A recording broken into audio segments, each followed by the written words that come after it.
Fundamentals of Sanatana பயிற்சி பட்டறை, நேரடி மற்றும் இணைய வழி வகுப்புகள் டிசம்பர் 13 முதல் 17 வரை.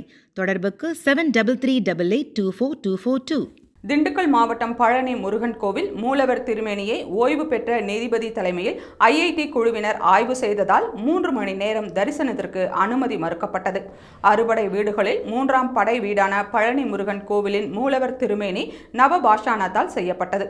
இந்த திருமேனி பல்லாயிரம் ஆண்டுகளுக்கு முன்பு போகர் சித்தரால் நவபாஷாணங்களை கொண்டு வடிவமைக்கப்பட்ட மருத்துவ குணம் வாய்ந்த திருமேனி ஆகும். இதை பாதுகாக்கும் வகையில் உயர் நீதிமன்ற உத்தரவின் பேரில் ஓய்வு பெற்ற நீதிபதி பொங்கியப்பன் தலைமையில் சிலை பாதுகாப்பு குழு அமைக்கப்பட்டது. இந்நிலையில் மூலவர் திருமேனியை ஆய்வு செய்ய இந்த குழுவினர் புதன்கிழமை பழனி கோவிலுக்கு வந்தனர்.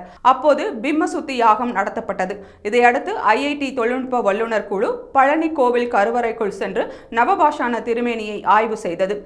இந்த ஆய்வுக்கு பிறகு வல்லுநர் குழு கூறுகையில், பழனி மலைக்கோவில் நவபாஷாண திருமேனி இன்னும் பல ஆயிரம் ஆண்டுகள் அப்படியே இருக்கும். திருமேனி எந்த விரிசலும் இல்லாமல் உறுதியாக இருக்கிறது. இந்த ஆய்வறிக்கையை அரசிடம் சமர்ப்பித்து அடுத்த கட்ட நடவடிக்கை குறித்து ஆலோசிக்கப்படும் என்று தெரிவித்தனர். இந்த ஆய்வு நடந்த நேரத்தில் பக்தர்கள் தரிசனத்திற்கு அனுமதி மறுக்கப்பட்டது.